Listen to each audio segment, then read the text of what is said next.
hadir. Tadi mohon maaf saya keluar sebentar. Ini bahannya udah terima semua ya. Coba saya tes dulu ya. Ini kelihatan ganti nggak chapternya? Kelihatan, Pak. Oh, nggak Kelihatan, kayak kemarin Pak. ya. Oke, alhamdulillah. Ya. Nah, chapter ini jadinya kita membahas tentang elastisitas ya, elasticity kalau bahasa Inggrisnya. Kalau misalnya Anda mendengar elastis, apa yang terlintas dalam pikiran Anda mendengar kata itu? Fleksibel, mudah dibentuk. Ya, benda apa kira-kira? Tidak tetap. Benda apa? Tidak Ya, tetap. kira-kira benda apa yang elastis? Karet. Karet ya. Karet, pegas. Nah, itu kan elastis ya dalam artian bahwa bentuknya itu bisa berubah. Nah, elastisitas di sini dalam mikroekonomi membahas elastisitas permintaan dengan elastisitas penawaran. Ini pertemuan ke-5 atau ke-6 ya? 6. Keenam, Pak. Oh, udah 6 ya, udah nggak berasa, udah 6 aja. Nah, di sini kita akan mempelajari elastisitas baik untuk permintaan maupun penawaran.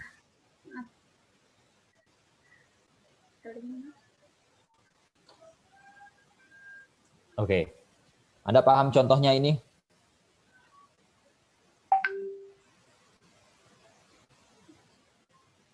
Belum. Oke, jadi begini. Ini sebenarnya ngomongin ini ya, harga website ya, harga kalau misalnya kita hosting. Tapi kita tidak mencontohkan seperti ini. Kita mencontohkan yang lain gitu. Anggap misalnya ini ya, Anda misalnya jajan seblak. Yang dekat-dekat kampus aja. Contoh yang cemen aja nggak apa-apa ya, seblak ya. Nggak usah yang tinggi-tinggi jadi biar paham. Seblak satu porsi berapa kalau di Fatullah? 5.000 ya? Atau lebih mahal? 10.000. 10.000. Seblak misalnya harganya 10.000. Anda biasa beli itu seminggu bisa berapa kali? 2 atau 3 kali? 3. Oh, 3 ya. Anggaplah 3 kali. Kemudian minggu depan harganya itu naik ya seblak. Harganya jadi 15.000 per porsi. Padahal porsinya masih sama. Nah, sekarang pertanyaannya dalam seminggu ini berapa kali Anda beli seblak kalau harganya sudah 15.000? Sekali. Masih 3 kali? Sekali, Pak. Oh, sekali. Terus mungkin jadi berubah ya, yang tadinya misalnya 3 kali, anggaplah berarti 3 kali kalau seminggu itu habis 30.000 untuk seblak. Karena harganya itu sudah naik sama abang yang jualan seblak itu, jadi harganya menjadi 15.000, maka Anda mengkonsumsi seblaknya itu jadi nggak mau 3 kali lagi. Ya, jadi akhirnya Anda cukup sekali atau mungkin 2 kali. Kalau 2 kali aja kan berarti 15.000 ya per porsi 15.000 kali 2 30.000. Anggaran untuk seblak tetap sama. Jadi di sini Anda mengurangi untuk membeli seblak. Sekarang contohnya lagi. Misalnya Anda harga itu ya Indomie ya, Indomie soto. Indomie soto itu kan harganya 2.000. 2.000 ya kalau nggak salah. Oh, 3.000. 3.000 satu pak. Jangan Indomie soto deh. Ya ini aja tarif ini ya. Angkutan umum. Tarif angkutan umum kalau dari asrama ke atau jangan di asrama, di ini aja lah di Pasar Ciputat. Misalnya Anda kos gitu dekat Pasar Ciputat. Naik angkotnya itu D01 atau S10 dari Pasar Ciputat. Ongkos untuk naik angkot itu kan misalnya 4.000 sekali jalan. Kemudian tiba-tiba harga BBM itu sebelum kita membahas harga BBM, anggaplah misalnya Anda kuliah itu seminggu sampai tiap hari ya, seminggu 5 kali. Seminggu 5 kali berarti kan pulang pergi itu sekitar 5 kali 4 kali 2 sekitar 40.000. Nah, kemudian harga bensin naik gitu ya, harga minyak dunia naik, sehingga akhirnya untuk ongkos dari Ciputat ke pasar Ciputat ke kampus itu jauh. Anggap pasar Ciputatnya itu jauh ya, beneran jauh. Anda tidak bisa menjangkau untuk jalan kaki. Meskipun kalau mau jalan kaki juga bisa aja sih. Ternyata harganya dinaikkan, jadi harganya naik 6.000 karena harga bensin naik. Nah, Anda ke kampus itu masih tetap 5 kali sehari atau dikurangin? Tetap 5 kali sehari, ya. Anda tetap 5 kali sehari, mau nggak mau kan nggak ada pilihan. Akhirnya mau tidak mau. Kalau misalnya Anda jalan kan nanti akan terlambat sampai sampai kampus juga sudah lusuh, sudah keringetan karena keringetan di jalan ya, jalan dari Pasar Ciputat ke kampus.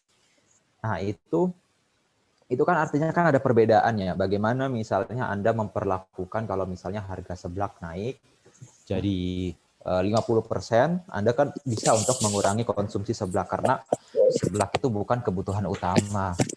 Nah, sementara kalau misalnya harga angkot ini naik, harga sewa angkot ya, sewa angkot untuk transportasi naik, karena Anda itu perlu menggunakan untuk ke kampus, maka Anda mau tidak mau menerima harga itu. Nah, dari sini Anda bisa lihat mana yang elastis dan mana yang inelastis atau tidak elastis.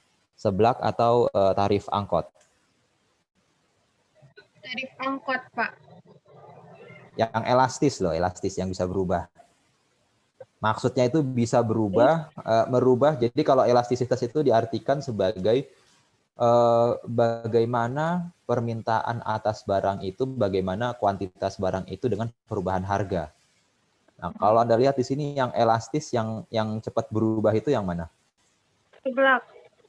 Seblak karena ya bukan kebutuhan pokok sebenarnya. Anda juga kalau 10.000 misalnya kan dapat warteg lebih kenyang ya daripada seblak yang ya begitu kan ngemil aja ya sebenarnya hitungannya. Nah, sementara kalau misalnya itu bisalah Anda kurangi porsinya. Sementara kalau misalnya itu kita mengkonsumsinya adalah sewa angkot untuk transportasi ya, untuk menjangkau agar kita bisa kuliah. Karena itu kan termasuk kebutuhan pokok. Ya mau nggak mau harus dipenuhi. Nah, sama juga contoh lain nanti akan kita lihat.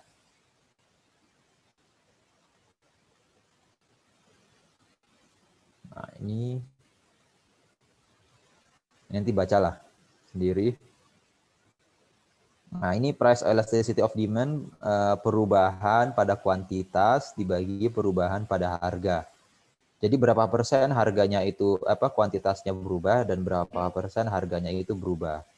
Jadi itu bisa dilihat semakin besar kuantitasnya berubah, sementara price-nya misalnya ada yang sangat sensitif ya, berubah sedikit saja di percentage ini di harganya, sedikit saja berubah itu nanti permintaannya itu bisa ikut berubah cukup drastis. Apa contohnya kira-kira?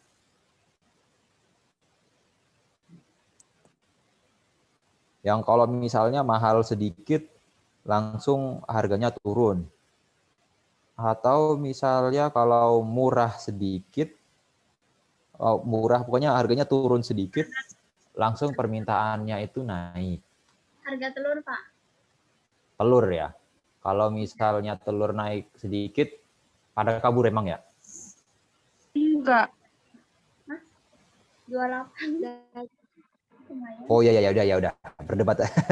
Silakan ya. Mungkin ada juga yang beberapa yang memang kan tergantung ya. Misalnya di pasar-pasar tertentu atau di masyarakat tertentu yang memang barangnya itu elastisitasnya misalnya karena telurnya itu tiba-tiba naik, kemudian naik sedikit, kemudian orang males gitu ya telur karena mungkin belinya satuan. Mungkin ada juga yang menganggap itu tidak terlalu. Nah itu kan sebenarnya relatif sih. Jadi harus diukur dulu untuk elastisitasnya. Karena ada beberapa jenis. Contoh nih ya. Misalnya pada saat P1 dengan Q1. Saat harganya P, kemudian kuantitinya adalah Q. P ini price ya, dan Q ini adalah quantity. Nah, kita lihat di sini perpotongannya di sini. Jika P1 maka Q1.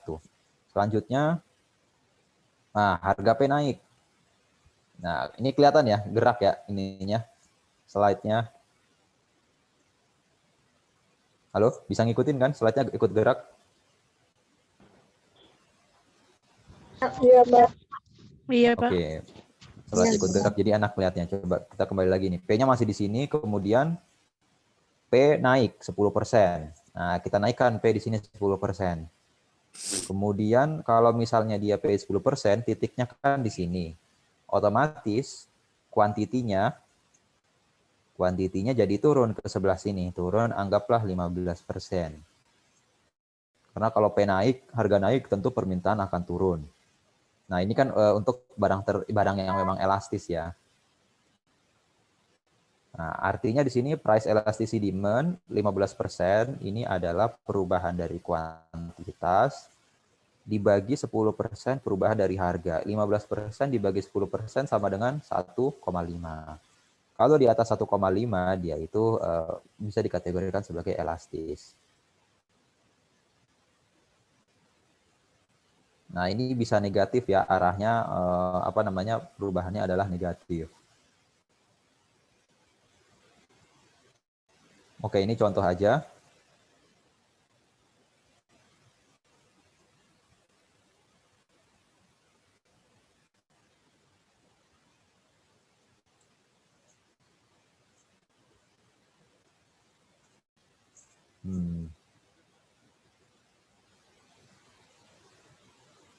Oh ya, ini contoh di hotel ya.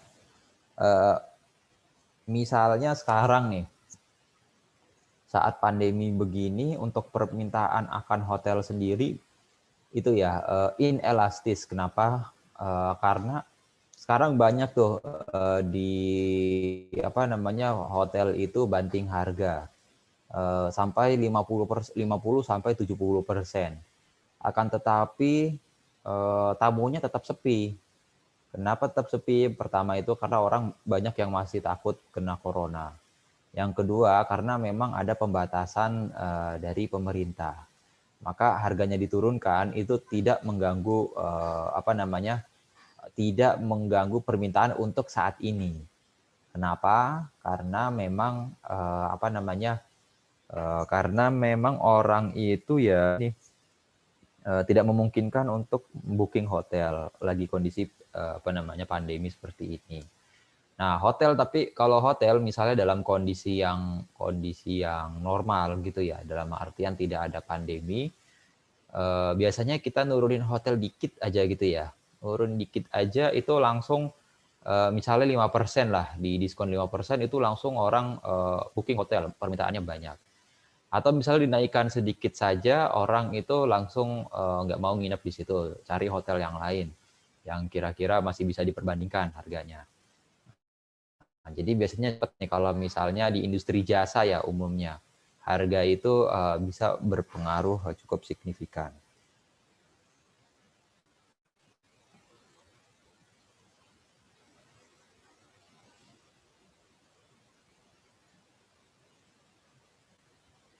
Bentar, ini hari yang...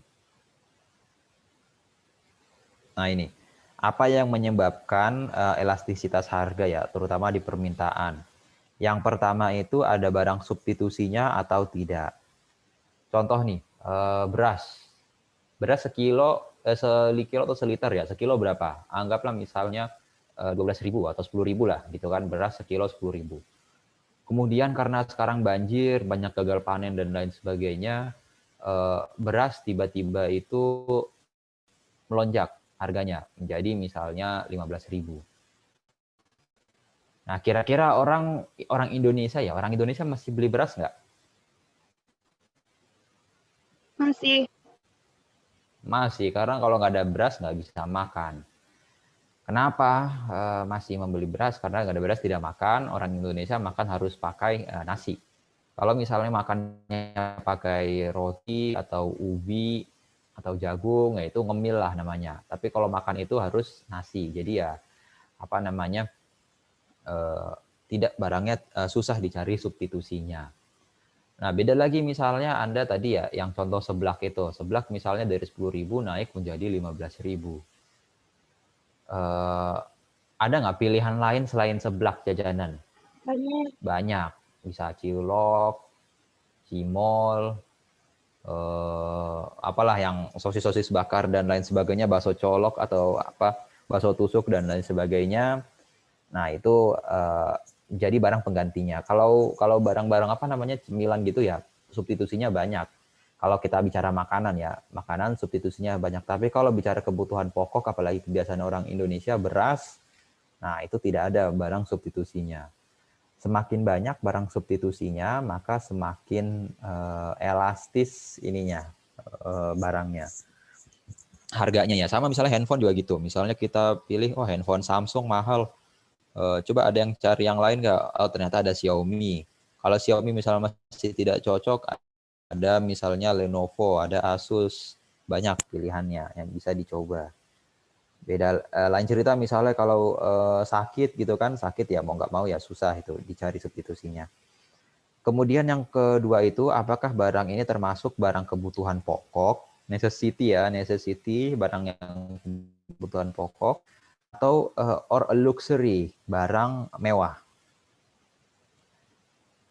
Misalnya harga mobil itu Toyota Alphard gitu ya, Toyota Alphard harganya misalnya 1,5 M. Kemudian didiskon, jadi misalnya diskon 10%, jadi 1,35 M. Diskonnya berarti kan selisihnya 150 juta. Nah, gimana ininya permintaannya?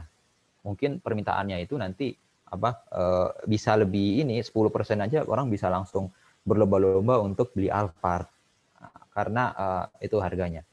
Cuma kalau misalnya atau misalnya harga Alphard tiba-tiba mahal ya, jangan murah ya. Misalnya Alphard tiba-tiba mahal.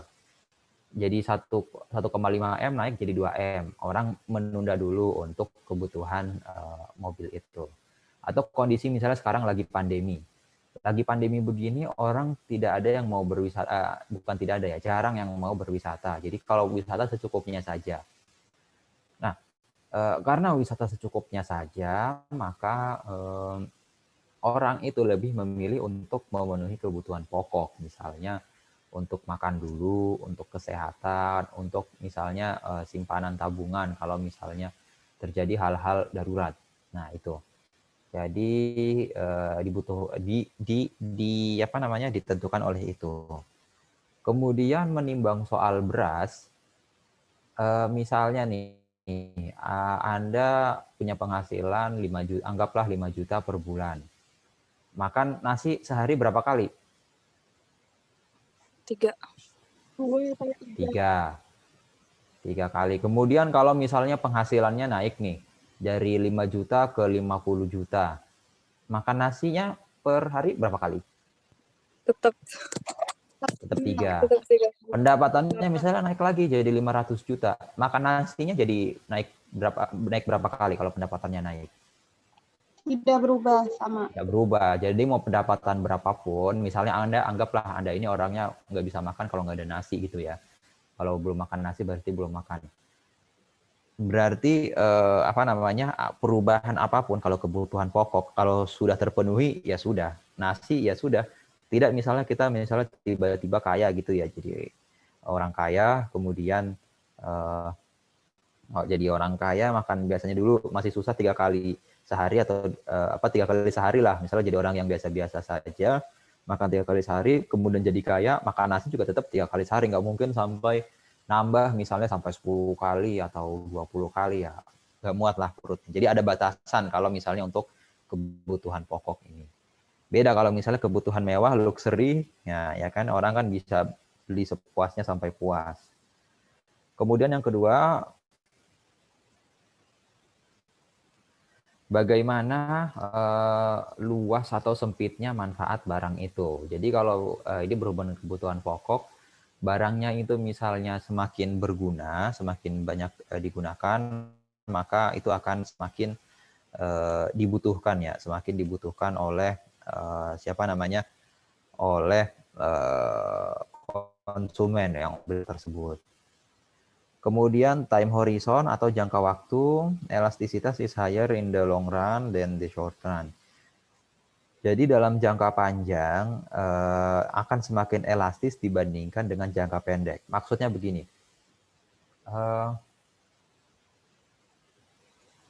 Anda lahir tahun berapa ini ya? Dulu waktu masih tahun 2000 ya?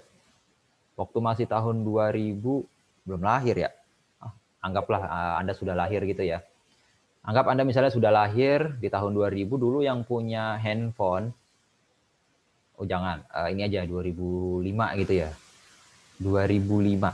2005 yang punya handphone itu handphone kamera ya. Yang punya handphone sudah cukup banyak, tapi yang punya handphone kamera yang bisa buat muter video, bisa buat foto, bisa buat internetan, itu masih terbatas ya.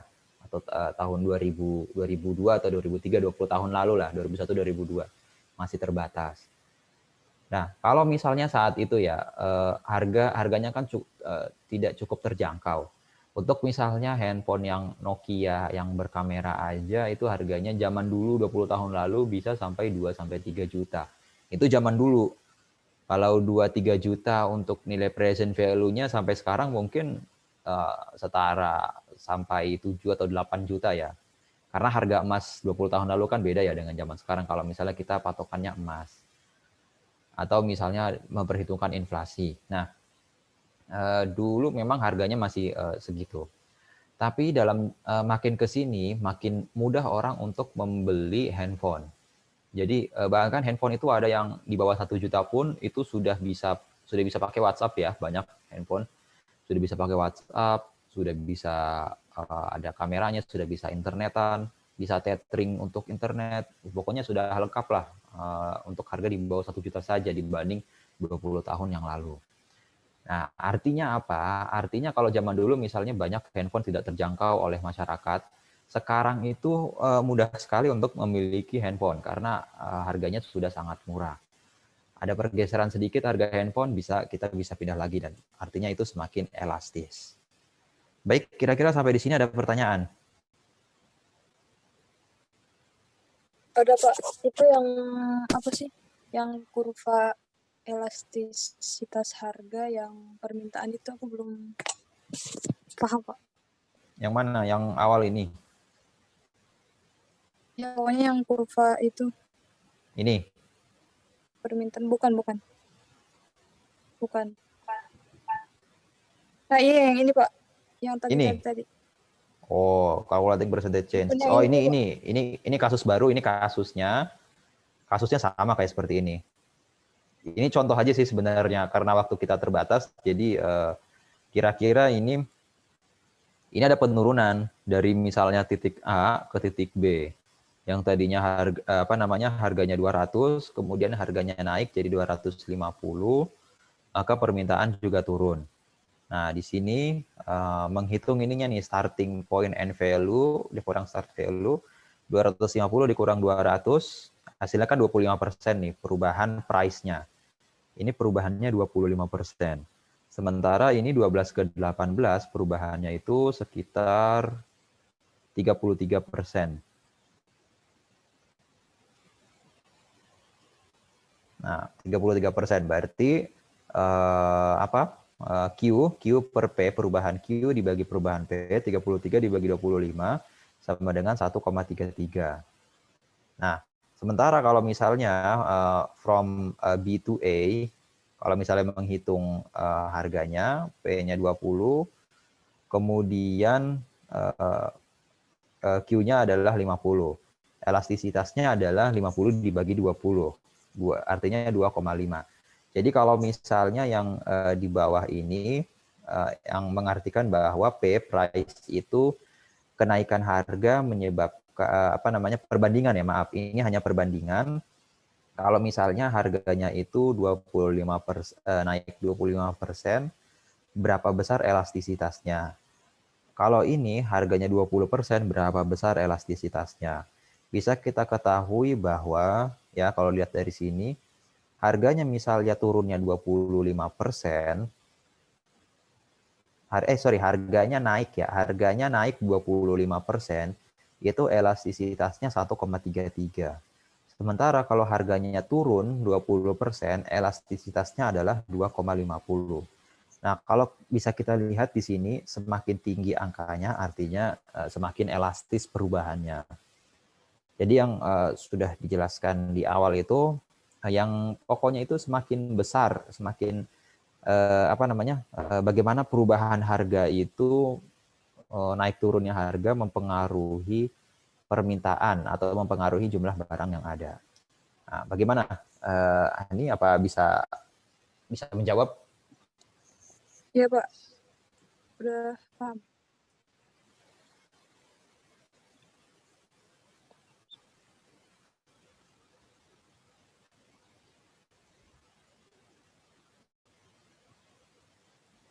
Ini slide-nya banyak banget, tapi kita nggak akan bahas semua.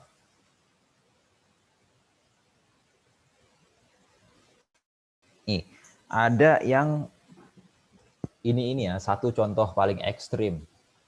Perfectly, ada jenis-jenis kurvanya. Yang pertama ini adalah perfectly inelastis atau inelastis sempurna. Artinya di sini, ini berapapun harganya, permintaannya tetap. Apa itu? Barang apa itu?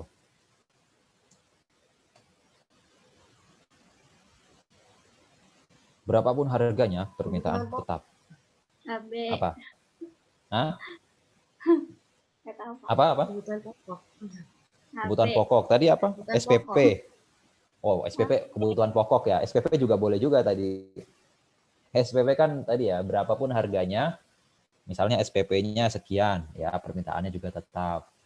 Kebutuhan pokok juga ya, kebutuhan pokok itu misalnya berapapun harga beras ya, orang makannya juga sebanyak itu saja.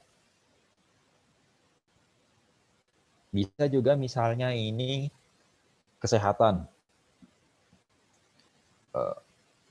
Orang misalnya ini ya mau operasi gitu ya, operasi besar. Mau misalnya murah, mau misalnya mahal, nah itu kan pasti dibela-belain gitu ya. Yang penting kan selamat. Untuk misalnya kebutuhan farmasi atau kebutuhan kesehatan yang memang sudah darurat. Nah,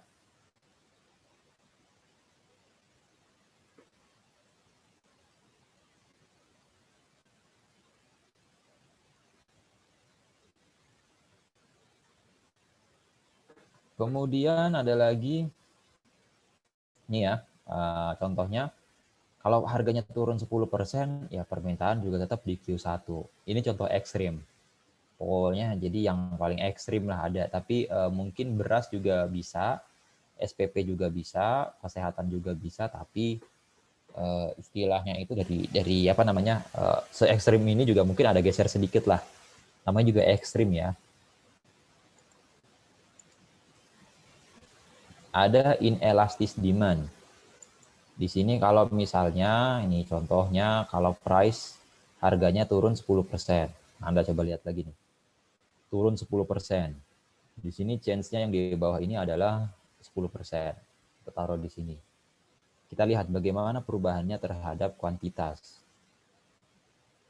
Nah, kuantitas ternyata dia udah turunnya 10%, ternyata kuantitasnya turun kurang dari 10%. Kalau misalnya yang di atasnya itu kurang dari 10, di bawahnya 10, kira-kira hasilnya itu lebih dari 1 atau kurang dari 1? Kurang dari 1. Kurang dari 1 pastinya, karena yang di bawahnya lebih kecil. Pasti kurang dari 1. Ini yang dinamakan inelastis. Ya elastis sih, tapi tidak begitu tidak begitu goyang lah. Kemudian yang kedua di sini ada unit elastic demand. Seperti apa kita lihat, misalnya sama price-nya itu turun 10%. Dan Q-nya juga naik juga 10%. Uniter ya, artinya yang di atasnya sama, yang mau dibagi dengan pembaginya sama, 10% dibagi 10%, otomatis nilainya adalah 1. Ini yang disebut sebagai elastis uniter kalau di bahasa Indonesia kan. Kalau bahasa Inggris, unit elastic demand. Ada lagi yang elastis. Jadi misalnya P1-nya itu anggaplah turun 10% lagi. Tapi yang Q-nya itu turun naik lebih dari 10% ya, maaf. Oh maaf, tadi saya kayaknya bilangnya itu turun ya, bukan naik ya. itu nanti ini ya, mohon maaf nanti dikoreksi, saya tadi salah ngomong. Karena misalnya harganya turun, di sini P-nya turun, maka Q barang yang diminta itu akan naik sebesar lebih dari 10%. Maka hasilnya itu karena yang di atasnya itu lebih besar daripada yang dibagi di bawah, otomatis lebih dari 1. Ini yang disebut sebagai elastis. Nah, apa bedanya yang elastik ini, kemudian elastis uniter dengan inelastis? Bedanya adalah di kemiringannya. Kemiringan ininya, kurva demand-nya. Kalau kita lihat di sini kurva demand-nya di sini, kita geser akan naik, dan kemudian geser lagi akan semakin naik lagi. Jadi kalau yang tadi itu curam ya, kalau yang inelastis sempurna itu tegak, kemudian makin lama makin curam, jadi agak curam, kemudian 45 derajat, sampai akhirnya ini menjadi landai. Kemudian ada lagi adalah elastis sempurna. Elastis sempurna itu adalah berapapun harganya, berapapun permintaannya, harganya akan sama. Ini ekstrim. Apa ini kira-kira? Contohnya.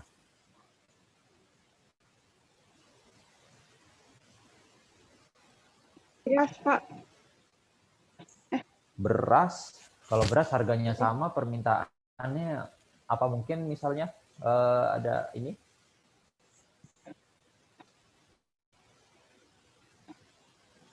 Beras kan harganya bisa beda juga kan?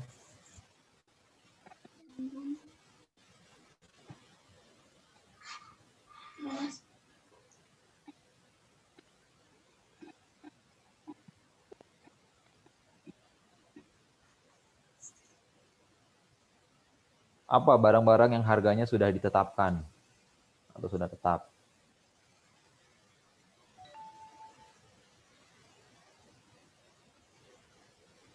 Pulsa. Gas nggak, Pak? Gas itu ya apa namanya, gas PLN, apa namanya, gas tabung ya, gas tabung, gas 3 kilo, gas 12 kilo, apalagi Pulsa. bensin, Pertamax, premium. Kalau pulsa orang masih bisa pindah, suka pindah kadang-kadang. Apalagi misalnya yang ini ya, yang ngejar kartu perdana aja ya, yang promo kartu perdana masih bisa pindah ke sana, pindah ke sini untuk ngincar paketnya, pulsa masih bisa pindah. Nah, itu listrik gitu yang biasanya udah ditetapin, listrik, kemudian yang terutama itu bahan bakar, kemudian gas rumah tangga, minyak tanah, maksudnya pakai minyak tanah. Di Jawa udah nggak ada sih minyak tanah. Kemudian pupuk ya, pupuk subsidi. Nah, obat-obatan generik yang disubsidi itu harganya, tetapan harga obat subsidi ya segitu-gitu aja, mau permintaan kecil, permintaan banyak ya, harganya sudah ditetapkan. Nah, jadi ini infinity atau tidak terbatas.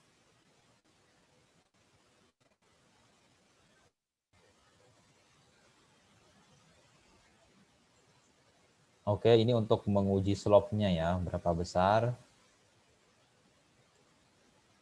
Nah, sekarang kita ke elastisitas. Tadi elastisitas permintaan.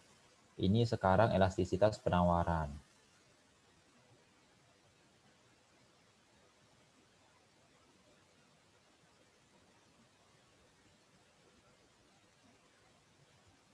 Kalau mikroekonomi itu biasanya kita butuh 3 SKS. Untuk itu ya, kadang lebih ini juga, lebih lama juga. Tapi kita bahas cari yang ini aja, yang penting-penting. Oh, ini supply ya. Oh, ini udah sampai ternyata. Nah, supply itu sama ya, seperti mirip-mirip, cuman bedanya itu adalah di arahnya saja. Kalau misalnya contoh nih, price 1, kemudian Q1. Tadi kalau misalnya bedanya ya, ini harap diingat ya perbedaan kurvanya. Kalau kurva dari mana tadi? Dari permintaan, itu kurvanya kan arahnya dari kiri atas ke kanan bawah. Sementara kalau ini kebalikannya, dari kiri bawah ke kanan atas. Jadi sebaliknya. Misalkan harga naik ya. Harga naik dari sisi penawaran dari P1 ke P2. Otomatis kalau misal dari sisi penjual, maunya itu kan jual lebih banyak. Kenapa? Agar lebih menguntungkan. Tadinya misalnya harganya itu ternyata naik tuh. Misalnya jualan, Anda dulu jualan ini ya, jualan ikan, jualan tanaman. Anda misalnya penjual tanaman, hobi menanam. Ternyata itu daun-daun yang kaladium ya, kaladium yang biasa di sungai yang warnanya putih itu, yang biasa jadi hama di sungai, sekarang jadi tanaman hias, harganya naik nih. Wah, kemudian karena Anda misalnya di dekat rumah ada sungai, tinggal ngambil, Anda menawarkan sebanyak mungkin yang Anda bisa dengan harga yang P2 ini yang sudah dinaikkan. Nah, kalau misalnya kita lihat di sini, price-nya itu atau harganya naik 8%, kemudian Q-nya itu naik 16%. Jadi perubahan harga ya, yang dihitung perubahannya, perubahan harga kuantiti adalah 16% dan perubahan P-nya adalah 8%. Berarti 16% dibagi 18% sama dengan 2,0. Ingat 2,0 ini dia di atas 1 atau di bawah 1? Di atas. Kalau di atas Di 1 atas bagaimana 1. sifat elastisitasnya kalau di atas 1? Artinya Elastis. elastis. Ya, di atas 1 elastis, di bawah 1 inelastis, kalau pas 1 elastis uniter. Cuma beda miring-miring aja. Kalau tegak, yang tadi permintaan ya, tegak itu inelastis, kemudian kalau yang dia mendatar ya itu elastis sempurna. Sorry, tegak inelastis, sempurna, mendatar inelastis sempurna. Ya, itu tadi untuk permintaan.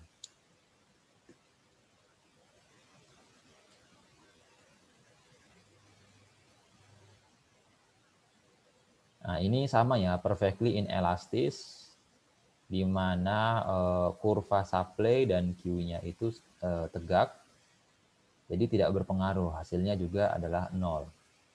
Kemudian ini inelastis ya, di mana kalau misalnya harganya naik 10%, maka harganya naik 10%, kemudian Q-nya naik kurang dari 10%, artinya kurang dari 10% dibagi 10% sama dengan kurang dari 1. Kurang dari 1 inelastis. Bedanya di mana tadi dengan yang dengan yang demand atau permintaan. Yang demand itu ya dia kurvanya aja yang kebalik. Kalau ini misalnya kiri bawah kanan atas, kalau tadi kanan atas ke kiri bawah. Nah, kemudian bedanya lagi dengan elastik, ini unit elastik. Jadi harganya naik 10%, Q-nya itu naik juga yang ditawarkan barang harganya misalnya yang naik 10%, barang yang ditawarkan oleh produsen juga naik menjadi 10%. Jadi 10% dibagi 10% sama dengan 1. Ini adalah elastis. Artinya kalau misalnya harganya naik 10% saja, kemudian Q-nya naik lebih dari 10%, maka minus 10 dibagi 10 sama dengan lebih dari 1. Ini sama perfectly elastis, di mana berapapun harganya itu dia barang yang ditawarkan juga tetap saja sama. Makanya biasanya perusahaan-perusahaan yang ada di ini, yang elastis sempurna itu ya rata-rata monopoli. PLN, kemudian Pertamina, kemudian apa tadi, PLN, Pertamina, PGN ya, perusahaan gas negara, atau Pertalgas. Nah, baik, sampai di sini ada pertanyaan?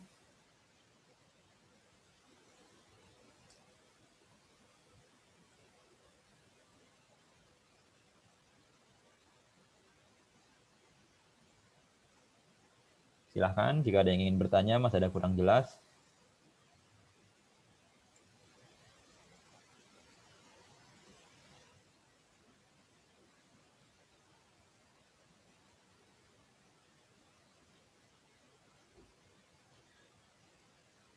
Udah selesai sih ini materi elastisitasnya.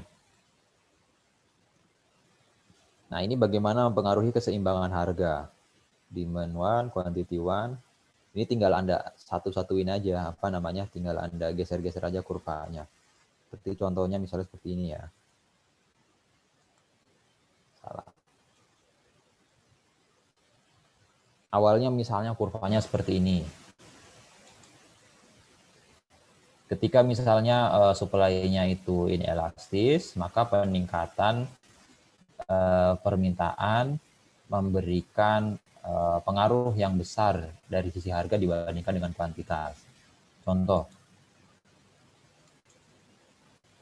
permintaannya tiba-tiba naik, kurvanya bergeser, ya price-nya juga nanti akan naik dan kuantitas pun juga akan naik kalau misalnya demand-nya ini bergeser ke sini. Kalau misalnya kasus yang elastis gitu ya, misalnya mobil baru, anggaplah kurvanya seperti ini. Kemudian kurvanya bergeser karena ada model baru, maka harganya itu naik ke P2, akhirnya dengan supply yang ada bersinggungan di sini dan kuantitinya juga menjadi kuantiti 2. Tapi ini kayaknya suplemen aja ya yang kurva terakhir ini. Bisa dipahami ya? Insya Allah, Pak. Ya. Anda sebenarnya kalau sumber-sumber referensi ini lebih, saya nyari-nyari apa namanya textbook yang bahasa Indonesia agak susah dipahami ya, karena bahasanya yang itu apa namanya, kalau yang terjemahan bahasanya itu kurang halus ya. Kadang-kadang pengertiannya yang dimaksud penulis apakah memang begitu ya, karena kan teknis sekali. Kalau yang memang sudah di bahasa Indonesia kan, saya sendiri pusing bacanya ya. Jadi antara menjelaskan grafik, menjelaskan rumus itu kadang tidak satu ya. Jadi hanya pusing di rumus aja gitu. Tapi tidak kurang aplikatif kalau yang saya lihat ya. Kalau misalnya Anda bisa memahami yang textbook bahasa Inggris, sebenarnya lebih gampang untuk Anda memahami dari sisi ilmunya ya. Mungkin kalau kitab juga begitu ya, sama kan. Orang-orang yang baca kitab sendiri, mereka kadang lebih nyaman yang orang yang fikih ya lebih nyaman baca kitabnya langsung dibanding misalnya nyari terjemahan, karena lebih tahu gitu ya maksud dari penulisnya itu seperti apa. Jadi bisa dapat gambaran yang lebih luas. Baik, ada pertanyaan sampai di sini? Silahkan. Bapak, saya mau nanya. Kurva itu dihitungnya berdasarkan satu toko atau beberapa toko gitu dari riset gitu, atau gimana sih, Pak? Oh, kurva. Itu, ya. Baik.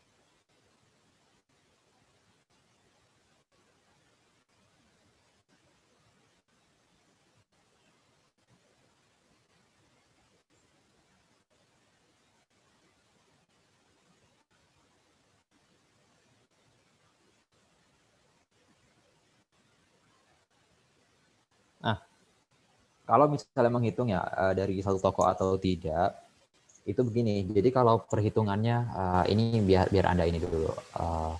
Perhitungannya itu sebenarnya kalau mikro ya, itu bisa diambil dari satu toko ya. Bisa juga diambil dari beberapa toko yang memang menjual barang yang sama. Misalnya lo ini saya kedengaran ya suaranya ya? Kedengeran, Pak. Misalnya saya ambil dari toko tempenya Pak Ahmad, kemudian toko tempenya Pak Budi, toko tempenya Pak Cahyo, toko tempenya Pak Budi, toko tempenya Pak Erik, lima-limanya saya. ambil semua, saya survei, kalau misalnya harganya dinaikkan sekian, berapa permintaan, kalau harganya sekian, berapa permintaan. Jadi saya survei semua. Kemudian setelah selesai disurvei, itu bisa dilihat, oh ternyata harga tempenya sekian. Kalau harga tempenya naikkan, permintaannya bagaimana? Kalau harga tempenya diturunkan, permintaannya itu bagaimana? Jadi grafik-grafik ini itu muncul berdasarkan pembuktian empiris. Pembuktian empiris tahu ya, pembuktian di lapangan. Jadi dulunya ya, ini kan ilmunya kan memang sudah lama ya. Dulunya banyak dan mungkin kalau mahasiswa di ekonomi pun juga banyak yang melakukan terutama yang di jurusan ekonomi yang ilmu ekonomi ya, banyak mengambil penelitiannya terkait tentang ini. Jadi ngambil di sini, di sana, di mana-mana, hasilnya memang ada kecenderungan untuk seperti itu. Misalnya seperti seblak tadi ya. Seblak tadi kan logikanya asumsi kita ya, asumsi awal kita membuat hipotesis atau dugaan sementara, harganya 10.000 kemudian dinaikkan 15.000. Ya, logikanya orang kalau misalnya mikir seperti itu pasti agak segan untuk membeli seblak ya, karena harganya kan naiknya 50%. Jadi ya agak mikir-mikir orang kalau misalnya harga dinaikkan sebesar itu. Nah, kemudian tidak sampai di situ saja, tapi ada pembuktian juga, ada penelitiannya. Nah, penelitiannya itu yang dari yang tadi toko seblaknya, misalnya toko seblak Pak Ahmad, Pak Budi, Cahyo, Dwi, Erik, dianalisis semua, kemudian dihitung ininya elastisitasnya, rumus-rumus seperti ini, kemudian dihitung titik-titiknya ini nih. Titik-titik ini sebenarnya sih secara realnya tidak sehalus ini ya. Tapi jadi sehalus ini tuh untuk mempermudah kita aja. Ya, jadi biar gambarnya kemiringan itu digambar sedemikian rupa. Jadi agar ya pola-polanya lah kira-kira seperti ini untuk menyederhanakan. Kenapa untuk menyederhanakan? Agar kita bisa memahami fenomena yang terjadi. Nah, dari mana ininya asalnya? Tentu adalah dari pembuktian empiris ya, penelitian yang sudah dilakukan di lapangan dan sudah dibuktikan secara berulang-ulang. Ya, kira-kira seperti itu jawabannya. Mudah-mudahan bisa menjawab. Silahkan jika ada tanggapan lagi atau yang lain mungkin ada pertanyaan.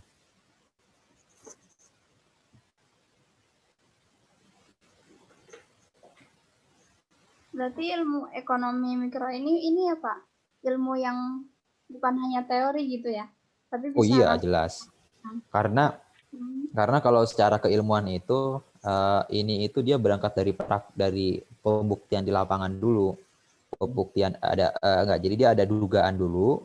Tadi kita menduga, kemudian ada pembuktian di lapangan, kemudian setelah pembuktian itu dituangkan ke dalam yang kita pelajari ini, kurva-kurva seperti ini. Nah, ekonomi mikro itu kalau dalam cabang ilmu ekonomi itu kayaknya sih yang paling susah ya. Ya mikro. Kalau makro itu kan bicara tentang bagaimana sikap pemerintah gitu misalnya, itu masih bisa ini ya, datanya itu masih lebih gampang, kemudian lebih aplikatif. Kalau ini agak susah memang karena kita harus mempelajari perilaku konsumen dan produsen itu yang kapan saja bisa berubah dan jumlahnya pun banyak dan tidak bisa dikontrol. Jadi ini salah satu yang paling susah sih sebenarnya menurut saya ya, mikroekonomi ini. Nah dulu saya waktu mempelajari mikroekonomi sih nggak begitu paham ya. Yang taunya rumus aja, nggak tahu tuh maksudnya inelastis, elastis dan lain sebagainya. Saya paham ini pas sudah lulus saja baru paham maksudnya bagaimana. Jadi udah lulus, sudah dapat ijazah, baca-baca lagi, oh ternyata maksudnya ini. Jadi mungkin misalnya Anda saat ini ya, kalau misalnya sudah paham, alhamdulillah luar biasa. Kalau misalnya belum paham, jangan kehilangan semangat dulu. Siapa tahu nanti setelah lulus baru paham maksudnya bagaimana. Tidak masalah sih sebenarnya. Yang penting Anda baca dulu, ya terima saja dulu. Kalau mengerti, alhamdulillah. Nanti juga insya Allah nanti akan bermanfaat. Silahkan yang lain jika ada pertanyaan.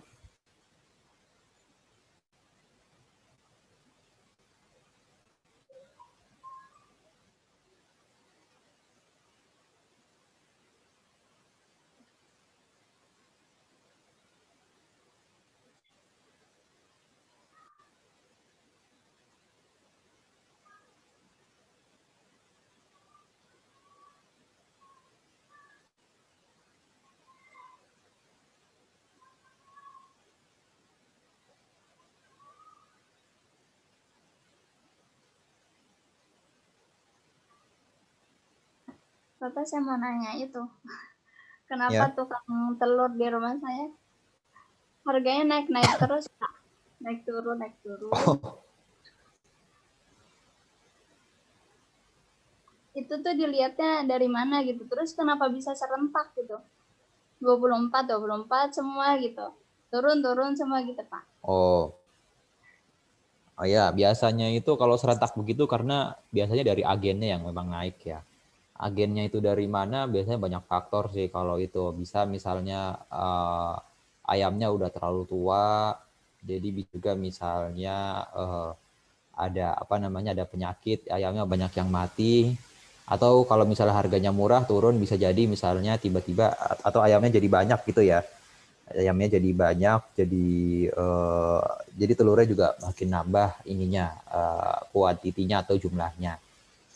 Kalau misalnya di rumah Anda, misalnya di warung-warung ya, mungkin di warung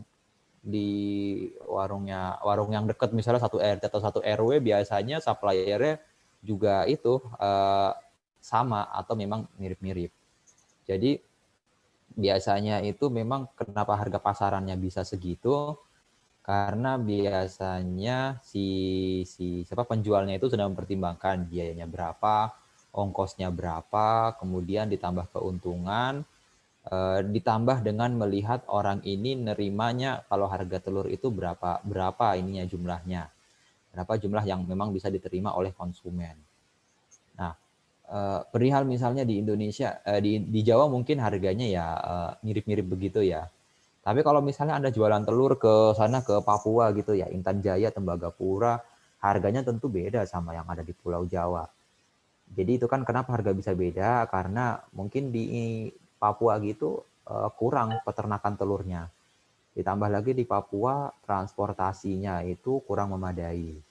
Jadi banyak gunung semua. Kalau misalnya di Jawa sih, kalau secara kedaerahan harga di Jawa gitu kan mirip-mirip semua ya.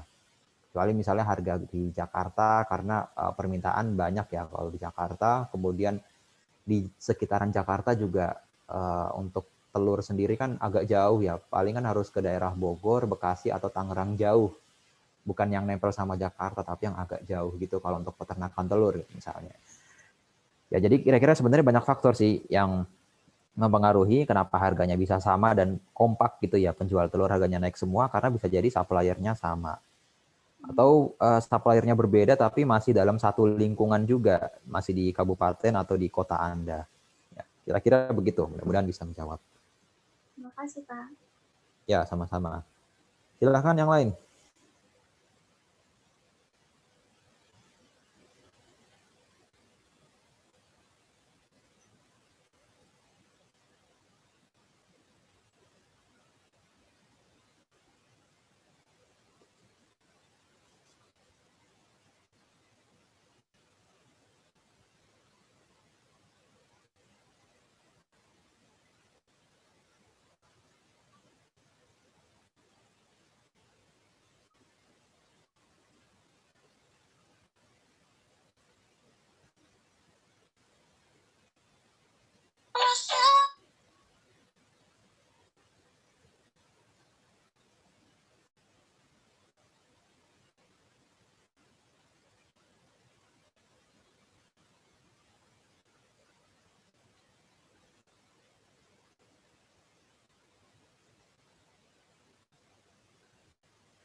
Baik, cukup.